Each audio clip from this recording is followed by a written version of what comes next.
우리는 지금 두 주째 같은 본문을 묵상을 하고 있습니다. 이 본문의 명령은 간단하죠. 내가 너희 중에, 그들 중에 거할 살 성소 거룩한 집을 지어라 하는 명령이죠. 내가 누구죠? 하나님이시고요. 그들 누구예요? 언약의 백성들이고요. 거할 살 집, 성소, 거룩성자, 바소자, 거룩한 집이라는 거죠. 이 얘기는 뒤집어서 표현한다면 이렇게 말하는 거죠. 내가 이제부터 너희와 함께 너희 속에 살겠다 하는 약속이라고 말할 수 있습니다. 내가 너희와 함께 살리니까 내가 살 집 너희가 마련해놔라 하는 것이죠. 그런데 이 약속, 이 말씀은 굉장히 놀라운 말씀일 수밖에 없습니다. 창세기 6장에 있는 말씀을 기억해 보면 그래요. 창세기 6장 3절 상반절을 보면 이렇게 되어 있어요. 여호와께서 이르시되 나의 영이 영원히 사람들과 함께 하지 아니하리니 이는 그들이 육신이 됨이라. 이 육신이 뭐예요? 육이 되었다는 거예요. 타락했다는 거예요. 죄로 가득한 이 피조물인 인생들하고 내 영이 영원히 함께 있지 않을 것이다. 그렇게 아예 그냥 맹세를 하신 거예요.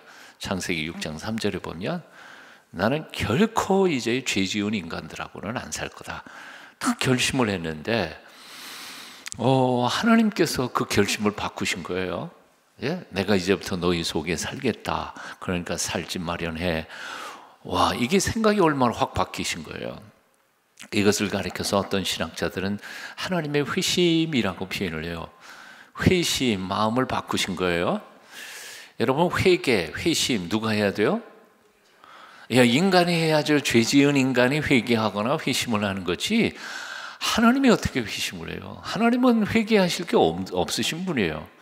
이게 거꾸로 됐어요. 인간이 제가 잘못했습니다. 하나님 용서해 주십시오. 그러고 회개하고 하나님 앞에 나아가서 용서를 빌어야 이게 원칙인데 거꾸로 아무런 잘못도 안 하시는 하나님이 오히려 마음을 싹 바꿔가지고 내가 그래도 저놈들하고 같이 살아야지. 그리고 마음을 바꿔가지고는 내가 너희와 살겠다. 그러니 내 집 마련해라 하고 다가오신 것이라 그 말입니다. 이게 하나님의 은혜인 거죠. 예? 이게 하나님의 우리를 향하신 사랑이라는 겁니다. 죄인이 인간들이 회심한 게 아니라 하나님의 마음을 바꾸셔서 우리와 결별하셨던 하나님이 우리와 함께 사시겠다고 다가오신 하나님의 은혜. 이 하나님의 일방적인 은혜 앞에서 사도 요한은 이렇게 고백하죠. 한번 따라해 보실래요? 사랑은 여기 있으니 우리가 하나님을 사랑한 것이 아니요 하나님이 우리를 사랑하사 우리 죄를 위하여 화목제물로 그 아들을 보내셨습니다. 우리가 하나님 사랑한 게 아니에요. 하나님이 우리를 먼저 사랑하셨어요. 우리가 하나님께 회개하고 나간 게 아니에요. 하나님께서 마음을 바꾸셔서 죄인인 우리 가운데 찾아오신 거예요. 그리고 하나밖에 없는 독생자 예수 그리스도를 십자가에 못 박아 죽이시면서 내가 너희를 이렇게 사랑한다 말씀하는 거죠. 사도 바울도 이 사실에 대해서 이런 고백을 하죠. 로마서 5장 8절을 보니까 또 한번 따라해 보실래요? 우리가 아직 죄인 되었을 때에 잊어버리지 마셔야 돼요. 우리가 아직 죄인 되었을 때에 그리스도께서 우리를 위하여 죽으심으로 우리에게 대한 자기의 사랑을 확증하셨느니라. 우리가 아직 죄인 되었을 때, 우리가 죄를 회개하고 하나님 말씀대로 살아갈 때 하나님께서 자기 아들을 죽여서 우리를 사랑하신다는 표를 하신 게 아니라는 거예요. 우리가 아직 죄인 되었을 때, 죄가 뭔지도 모르고 죄를 먹고 마실 때, 하나님이 누군지도 알지 못하던 그때에 이미 그 아들을 죽여서 바로 우리에 대한 자기의 사랑을 확증하셨느니라. 확증이라는 말은 증거를 보여주셨다는 거죠. 내가 얼마나 사랑하는지 알아? 십자가 봐. 그게 내가 너희를 사랑하는 증거야. 확증하셨다는 거죠. 예, 그렇습니다. 우리가 하나님을 찾은 게 아닙니다. 하나님이 먼저 우리를 찾아오셨습니다. 우리가 하나님을 사랑한 게 아닙니다. 하나님이 우리를 먼저 사랑하셨습니다. 그 의롭고 거룩하신 하나님이 더럽고 추한 인간 속에 오셔서 살겠다고 마음을 바꿔버리신 겁니다. 이게 하나님의 은혜인 거예요.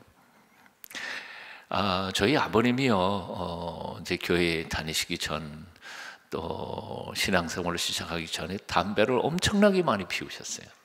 예? 담배를 엄청나게 많이 피우셨어요.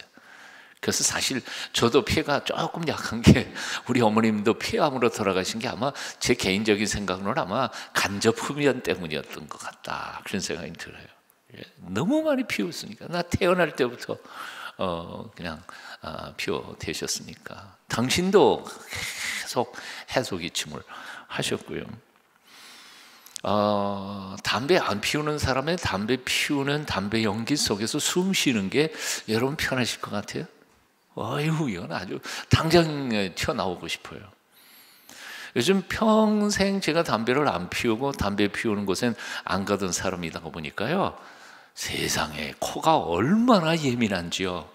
엘리베이터에 딱 들어가면 벌써 이 엘리베이터에서 또 누가 담배 피우고 갔구나. 그냥 화가 단단히 해요. 16층까지 숨 딱 참았다가 딱 열리자마자 그러고 나가죠.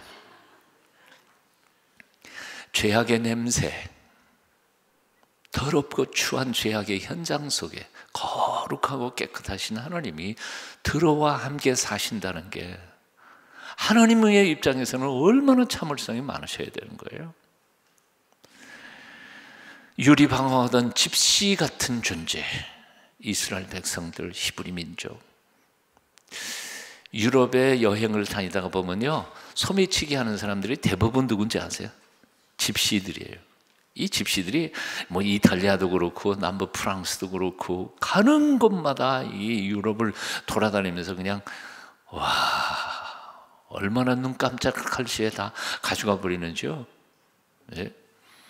그 히브리, 이 유랑민족 유대인들, 그들이 뭐 똑똑해서 거룩해서 의로워서 택한 게 아니고요. 430년 동안 애굽에서 종살이하면서 노예 생활하던 그 사람들을 그냥 하나님이 은혜로 뽑아내셔서 시내산 아래에서 그냥 일방적으로 넌 내 사랑하는 내 백성이다, 그리고 도장 찍어 나는 네 하나님이다, 그리고 이렇게 축복하신 다음에 내가 이제부터 너희 속에 너희와 함께 살겠다, 집지어. 이게 오늘 본문의 말씀인 거죠. 자, 물론 하나님께서 그로부터 그냥 들어와서 사신 건 아니에요. 그건 모형으로 성막이 쭉 가다가 나중에 성전 지었고, 성전 짓고도 하나님께서 하나님의 성전에서 거기서 살고 계신 건 아니었거든요. 솔로몬이 성전 지어놓고 기도했잖아요. 하늘의 하늘들 중에도 하나님을 감당치 못하겠거든. 어찌 내가 지은 이 집에 하나님께서 사시겠습니까? 다만 당신의 명예를 여기 두시고, 당신의 눈을, 시선을 여기에 두시고, 당신의 귀를 이 여기서 하는 기도의 귀를 기울여 주십시오. 그러니까 성전이나 성막은 하나님의 사시는 집은 아니에요. 그때까지는 만남의 집이었을 뿐이죠. 그리고 하나님의 명예와 귀를 기울이는 곳이었을 뿐이에요. 그러나 이 하나님의 약속이 있은 지 약 한 1300년쯤 지나고 난 후에 바로 그 약속대로 그 하나님이 우리와 함께 살러 오셨죠. 예수 그리스도 그분이죠. 사도 요한은 이렇게 표현합니다. 말씀이 육신이 되어 우리 가운데 거하심에, 거했다는 게 뭐예요? 살러 오신 거예요. 성막이 오늘 본문에 나오는 내가 너희 그들 중에 거할 성소라는 말하고 우리 가운데 거하시니. 다 같은 말이에요. 우리 한글도 같은 말이고 한자 말이지만 사실은 히브리어나 헬라어도 같은 용어입니다. 살러 오신 거예요. 우리가 그의 영광을 보니 아버지의 독생자의 영광이요 은혜와 진리가 충만하더라. 12 사도 중에서 제일 어린 사도가 요한이었죠. 그래서 예수님의 사랑을 가장 독차지했다고 그러는데, 그 요한은 사람 되어 오신 하나님이신 예수 그리스도의 사랑을 가장 많이 경험했던 사람이었겠죠. 그래서 그는 요한복음 1장에서도 그렇고 요한 1서 1장에서도 그렇고 거의 비슷한 얘기를 이렇게 엮어갔죠. 요한 1서 1장 1절 이하를 제가 읽어드릴게요. 태초부터 있는 생명의 말씀에 관하여는 우리가 들은 바요 눈으로 본 바요 자세히 보고 우리의 손으로 만진 바라. 말씀을 만졌단 말이에요. 말씀이 누군데? 예수 그리스도죠. 그리고 또 읽어볼게요. 이 생명이 나타내신 바된지라 이 영원한 생명을 우리가 보았고 증언하여 너희에게 전하노니 이는 그분이 누구냐 하면 아버지와 함께 계시다가 우리에게 나타내신 바 된 그분이시니라. 우리가 보고 들은 바를 너희에게도 전하면 너희로 우리와 사귐이 있게 하려 함이니 우리의 사귐은 아버지와 아들 예수 그리스도와 더불어 누림이라. 오늘 이제 질문 하나 해볼게요. 내가 하나님하고 더불어 사는 것 소원 있으시죠? 예. 하나님하고 살면 좋겠죠. 그 전능하신 하나님이 우리를 지켜주시고 보호하시고 또한 그분의 보호 가운데서 영생을 사는 기쁨을 맛본다는 건 우리 아마 최대의 신앙의 소원일 것 같아요. 그런데 질문해 볼게요. 내가 하나님하고 사는 우리의 마음의 소원보다 하나님이 우리와 살고 싶어하는 소원이 얼마나 클까요? 클까요? 작을까요? 어떻게 하나요? 확실해요? 네. 내가 하나님을 사랑하는 것보다 하나님이 우리를 사랑하는 것이 얼마나 더 클까요? 몰라요. 하여튼 엄청 클 거예요. 비유를 하면 이렇게 말할 수 있을 것 같아요. 예? 어린 3살짜리 딸에게 엄마가 물어봐요. 딸아, 엄마 사랑하니? 예, 엄마 사랑해요. 얼마나 사랑해? 이만큼. 지가 뭐 조그만 팔로 아무리 벌려봐야 얼마나 크겠어요. 물론 사랑하겠죠. 딸이 엄마를 사랑하는 거. 밥 잘 줘야 되고 그냥 그럴 때만 사랑하겠지. 걔는 많이 삐질 테니까. 근데 엄마는 그 딸을 얼마나 사랑할까요? 예, 그 딸로서는 상상할 수 없을 만큼 사랑하는 거예요. 어쩌면 목숨 바쳐서 그 딸을 사랑하는 엄마의 사랑을 그 딸의 입장에서는 전혀 측량할 수 없는 거예요. 딸의 엄마를 향한 사랑하고 엄마의 딸을 향한 사랑은 수천만 배 차이가 날 수도 있어요. 하나님이 우리를 사랑하시는 거 우리는 측량할 수가 없어요. 우리가 하나님을 사랑하는 거에 수천만 배 될 거예요. 우리는 잘 모르지만 내가 하나님과 더불어 살아가기를 간절히 원하는 마음보다 하나님이 나와 함께 살기를 얼마나 간절히 원하셨는지 몰라요. 성경에서 우리가 발견하는 거예요. 하나님은 지금도 나와 함께 살기를 간절히 원하신다는 사실을 믿으세요? 그래서 요한계시록 3장 20절에서 예수님은 지금도 계속해서 이렇게 말씀하시잖아요. 볼지어다 내가 마음문 밖에 서서 두드리노니 누구든지 문을 열면 내가 그에게로 들어가 그로 더불어 먹고 그는 나로 더불어 먹으리라.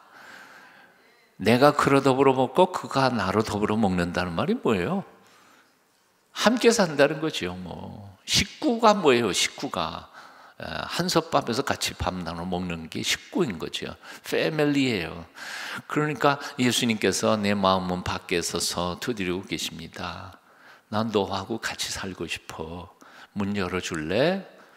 근데 우리는 그냥 그 사실도 모르고 잊어버리기도 하고 야, 하나님이 내 안에 들어와서 사신다면 좀 불편할 것 같아.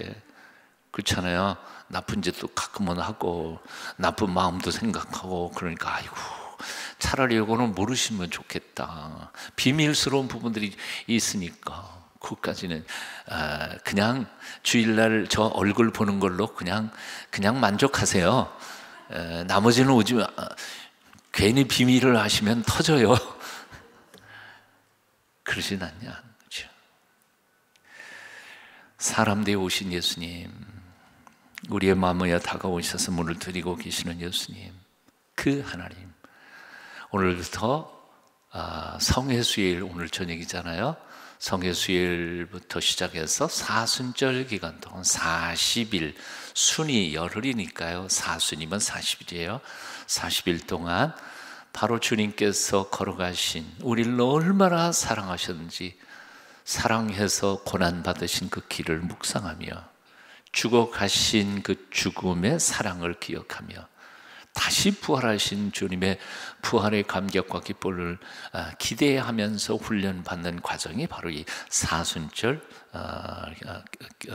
절기입니다. 지난 2000년 동안 우리의 선배들은 이 성회수요일 날 특별한 예식을 했습니다. 그 예식은 전통에 따라서, 기독교 전통에 따라서 다 다르지만 대충은 이런 것이었어요. 이제 목사나 신부님이나 교인들이 이렇게 기도회하러 오면 잿물을 해가지고요, 제를 해서 물에 해가지고 잿물을 해서 모든 교인들이 이마에다가 이렇게 십자가를 그으면서 뭐라고 말을 해요. 창세기 3장에 보면 범죄한 아담과 하와를 향해 이렇게 말씀하시죠. 하나님이 뭐라 그래요? 너는 흙이니 흙으로 돌아갈지니라. 이게 흙이에요. 우리가 흙으로 만들어진 존재 아니에요. 그런데 우리는 그 사실을 자꾸 잊어먹어요. 영원히 살 것처럼 착각하고 살아요. 이런 미국이나 유럽에서 장례를 치룰 때에 이제 관을 이렇게 집어넣고 설교하는 목사나 집례하는 사람이 반드시 한마디 하는 말이 있어요. 그게 바로 ash to ash이란 말이에요. 이게 흙에서 왔으니 흙으로 돌아갈 겁니다 하는 표현이죠. 우리로 말하면 성회수요일 날 이렇게 이마에다가 대면서 번역하면 이런 거죠. 당신은 흙입니다. 흙으로 돌아간다는 사실을 잊지 마십시오. 이게 바로 성회수요일 날 우리가 기억해야 하는 거예요. 직접 우리가 이렇게 안 하지만 언젠가는 내가 은퇴하기 전에는 한번 꼭 할 것 같아. 성회수요일 날 한번 하자고요. 준비해가지고 어디예요? 이스라엘의 김정일 선교사한테 해서 그 잿물 만들라 그래가지고 가져와서 특별히 공수해서 한번 해보십시다. 안 해도 오늘 저녁에 마음속에 기억하셨으면 좋겠어요. 의미예요. 뭐예요? Ash Wednesday, 성회수일, 죄를 뒤집어 쓰면서 내가 죄인이라는 사실을 회개하며 내가 흙에서 왔으니 흙으로 돌아갈 수밖에 없는 죄인이라는 사실을 기억하면서 하나님의 용서를 구하는 회개의 저녁이 바로 이 성회수일입니다. 오늘 이 저녁에 내 마음은 밖에 서서 두드리고 계시는 예수 그리스도를 마음속에 모시며 주님과 함께 영생을 새롭게 다시 살아가기를 결단하는 이 저녁 되셨으면 좋겠습니다. 우리 찬송가 535장 뜻을 생각하면서 다시 한 번 더 내 마음에 오시는 예수 그리스도를 모셔드렸으면 좋겠습니다. 535장 왜 남의 눈치만 딱 봐. 빨리 찬송가 찾아요. 535장 주 예수 대문 밖에 기다려 섰으나 단단히 잠가두니 못 들어오시네. 예, 누가 빨리 하든지 빨리 하세요. 반주.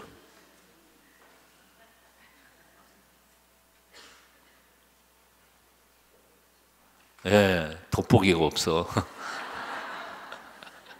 아가씨인 줄 알았더니. 자.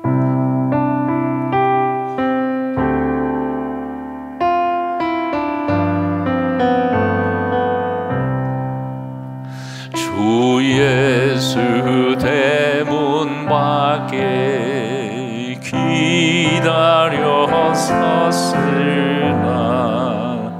단단히 잠가드니 못 들어오시네.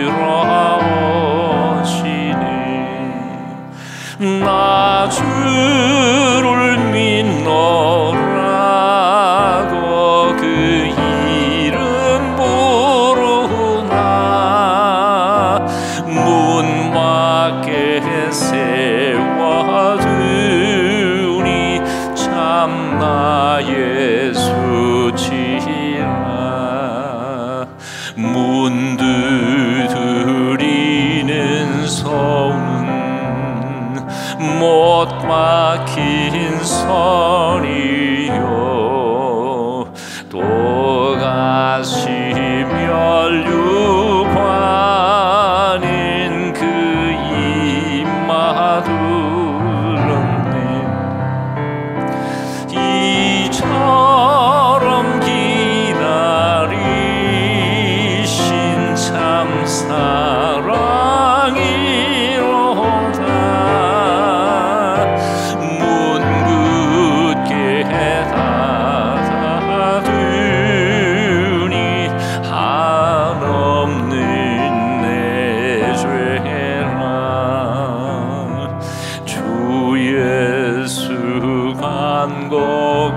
간곡하게 권하는 말씀이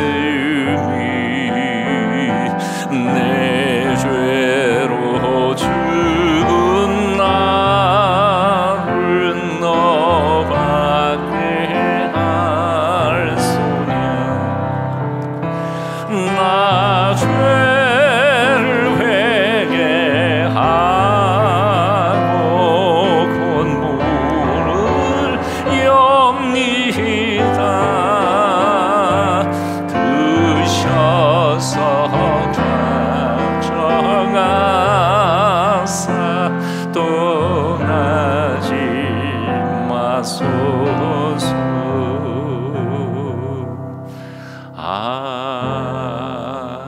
아멘. 오늘 저녁부터 사순절 40일 동안 예수 그리스도를 내 마음속에 다시 모셔드리며 주님을 닮아가는 아름답고 거룩한 계절로 살아가실 수 있게 되기를 축원합니다. 오늘 본문에서 하나님은 이스라엘 백성들에게 내가 거할 거룩한 성소를 지어라 라고 말씀하세요. 이제 이 성소에 대한 이야기는 다음 주부터 시작해서 지성소, 성소들, 거기에 있는 기구들, 이 의미들, 영적 의미들은 공부를 하나씩 해가게 되겠습니다. 오늘은 그냥 간단하게 성소를 짓는 자세 몇 가지만 소개하고 오늘 말씀을 줄이도록 하겠습니다. 주님께서 이렇게 말씀하시죠. 하나님을 사랑하는데 내 온 마음과 뜻과 정성을 다하여 하나님을 사랑하라. 전심을 다해. 우리가 그것을 한마디로 말하면 최선이라고 말하죠. 근데 오늘 성소를 짓는 데 있어서도 사실은 전인격적으로 모든 것을 다 동원해서 하나님 앞에 지어야 할 가르침이 오늘 본문에 나와 있음을 봅니다.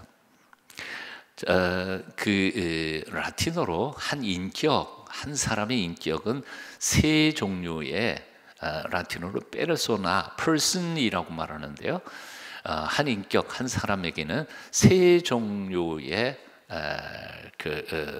성품이 숨어 있다 그러는 거죠. 그 세 종류가 하나로 합해야 전인격적인 인물이 되는 거죠. 그 세 종류가 뭐냐면 지성과 감성과 의지입니다. 오늘 본문 말씀을 주의 깊게 읽어보면 집에 가셔서 한번 다시 묵상을 해보세요. 첫째로 성소를 짓는 데 있어서 가장 중요한 것은 재료를 모으는 거죠. 근데 재료를 하나님 앞에 헌물을 하는데 가장 중요한 것은 마음이에요. 어떤 마음이에요? 기쁜 마음이에요. 자원하는 심령이에요.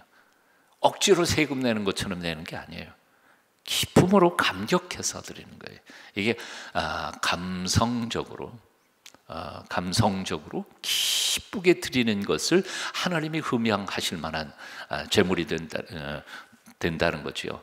성소를 짓는 재료는 언제나 기쁜 마음으로 드려야 돼요. 자원해서 드려야 돼요. 근데 놀랍게도 출애굽기 이제 끝부분에 가보면 이게 다 모으잖아요. 그래서 만들잖아요. 그런데 얼마나 많이 가져왔는지 그 물건 만드는 사람들이 모세에게 요청을 해요. 이제 그만 가져오라고 그러라고. 너무 많이 가져왔는데 이제 너무 많이 남는다고. 그래서 그만 가져오라고 광고할 만큼 그렇게 성심성의껏. 어디에서요? 광야 한복판에서 그런 일들이 벌어집니다. 자, 하나님께서 우리 가운데 오셔서 거하실 성소를 만드는 데 있어서, 그게 공간적 성소가 됐든 시간적 성소가 됐든 우리의 마음의 성소가 됐든 간에 가장 중요한 것은 기쁨으로 해야 합니다. 예수님께서 기뻐하는 마음으로 내 마음에 들어오셔서 당신의 성소를 좌정하실 수 있는 아름다운 장소를 이번 사순절 기간 동안에 여러분 마음에 만들어 놓으실 수 있기를 축원합니다. 예수님 모시면서 다음에 오세요 란단지, 아니면 투덜투덜 한단지 들어와서도 기분 나쁠 거 아니에요. 두 번째는 바로 오늘 본문 말씀대로 9절 말씀에 보면 이렇게 되어 있어요. 물은 내가 내게 보이는 모양대로 장막을 짓고 기구들도 그 모양을 따라 지을지니라. 9절 말씀 기억하시죠? 어떻게 지어야 돼요? 하나님께서 모세에게 보여준 모양대로 지어야 돼요. 내가 짓고 싶은 대로, 내가 아름답다고 생각하는 모양대로 지어서는 안 돼요. 하나님이 보여주신 모양대로 지어야 돼요. 하나님께서 지시한 대로 해야 돼요. 자, 그러자면 하나님께서 어떤 모양으로 지으라 한 것인지를 알아야 될 거 아니에요. 이게 바로 지성이 동원되어야 돼요. 또 알기만 하면 뭐해요? 그대로 완벽하게 지으려면 그 말씀 앞에 순종해야 되는 거죠. 이게 의지적인 부분입니다. 아까 뭐라 그랬어요? 성소를 짓는데 첫 번째는 마음의 기쁨으로 지어야 돼요. 두 번째는 하나님이 보여주시는 모양을 알아야 되니까요. 말씀에 대한 지식이 있어야 돼요. 모르고는 하나님 마음대로, 하나님께서 지으시라고 한 대로 지을 수가 없어요. 또 세 번째는 알았다 할지라도 그 말씀에 순종하는 마음이 없으면, 끝까지 완벽하게 순종하는 마음이 없으면 말씀대로 온전히 제대로 짓지 못해요. 지정의 세 가지가 다 하나님의 성소를 짓는 데 있어서 총동원될 때 비로소 하나님께서 거하실 만한 성소가 우리의 마음에 마련되기도 하고 우리 가정에 만들어지기도 하고 교회에 마련될 줄로 믿습니다. 다윗이 법궤를 맨 처음에 옮겨오다가 실패했잖아요. 아시죠? 하나님께서 다윗이 법궤를 성소에 모셔오는 거를 얼마나 기뻐하셨겠어요. 그런데 다윗도 사실은 이게 거대한 행사로 성대하게 치렀죠. 군대를 2만 명이나 동원했어요. 군악대 조직했어요. 온 백성들에게 광고해가지고 구름대처럼 사람들이 몰려왔어요. 정작 그런데 그 하나님의 법궤를 움직이는 방법은 70년 전에 블레셋 사람들이 베세메스로 보낼 때의 방법하고 똑같았지, 하나님께서 모세를 통해서 율법에 계시된 방법대로 레위 자손 중에서 특별히 고핫 자손이 어깨에다 메고 모셔야 되는데 마치 무슨 짐짝처럼 소 달구지에다가 싣고 가다가 그냥 웃사가 죽었잖아요. 그러니까 하나님의 일을 하는 거, 물론 하나님 기뻐하세요. 하나님 일을 하는데 하나님이 기뻐하지 않으시겠어요? 그러나 그것도 중요하지만 더욱 중요한 것은 하나님의 일은 하나님의 법대로 해야 된다는 것이죠. 하나님의 방법대로 해야 돼요. 하나님이 원하시는 대로 해야지. 근데 그동안 한국 교회가 뭐가 문제냐면 하나님이 뭘 원하시는지를 잘 몰라요. 무식해. 성경에 대해서 너무 무식해. 상식적으로 해. 유교적인 전통적인 방법으로 해. 그러니까 이건 교회가 아니라 이건 뭐 유교적인 것 같아요. 그래서 공자가 죽어야 교회가 산다 그런 말을 어떤 분은 그렇게 책을 썼지 않아요. 자, 우리 교회가 DDS도 하고 1대1도 하고 큐티도 하고 말씀 묵상도 하고 1년 내내 성경 통독도 하고 성서 일과도 읽고 자꾸 이렇게 하는 이유가 뭐예요? 말씀에 익숙한 사람들이 되기 위하여. 그런데 말씀에 익숙하기만 하면 안 돼요. 이제는 그 말씀이 우리 마음속에 온전히 심어지고 육화되어서 말씀이 내 삶 속에서 나타나도록 영적인 훈련과 기도와 하나님 앞에 삶을 통해 변화될 때 하나님께서 우리를 통해 영광을 받으실 줄로 믿습니다. 오늘부터 시작합니다. 지난 주일날 약간은 웃기는 표현으로 했지만 부활주일 아침에 여러분의 얼굴에서 빛이 났으면 좋겠습니다. 여러분의 영혼에 성령께서 들어오셔서 40일 동안 영광의 빛을 비추어 주셔서 특별히 마사지 안 받더라도 부활주일날 아침에는 여러분의 마음의 기쁨과 감격으로 인하여 여러분의 얼굴이 찬란하게 영광의 광채로 빛났으면 좋겠습니다.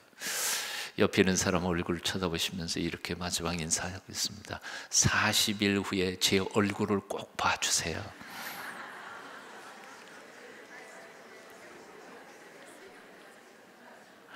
아브라함 링컨이 50세 이후에 얼굴에 대한 책임을 지라 그랬는데 40일 이후에 여러분의 얼굴의 색깔에 대하여 책임을 지십시오.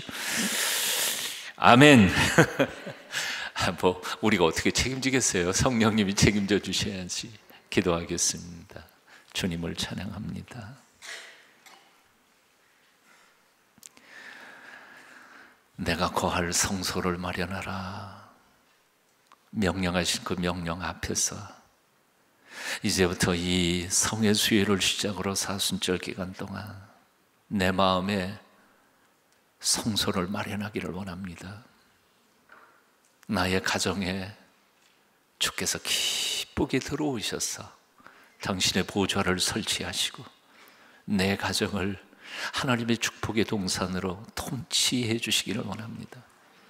동순교회에 주님의 성소 오셔서 우리를 살피시고 복 주시는 성소를 마련하는 저희가 되게 하여 주시옵소서. 우리 대한민국 참으로 정치적으로나 군사적으로나 경제적으로나 참으로 어려움 가운데 직면해 있습니다. 하나님 친히 왕이 되셔서 이 나라 살펴주시고 보호하여 주시옵소서. 사순절 기간 동안 우리의 무릎이 기도를 배우게 하여 주시옵고 우리의 마음이 주님을 향하여 열려지게 역사하여 주시옵소서. 이 저녁에도 주님 앞에 호소하고 기도할 때 하나님이 우리의 기도에 귀를 기울여 응답하여 주시고 기적을 행하시옵소서. 예수님의 이름으로 간절히 기도하옵나이다. 아멘.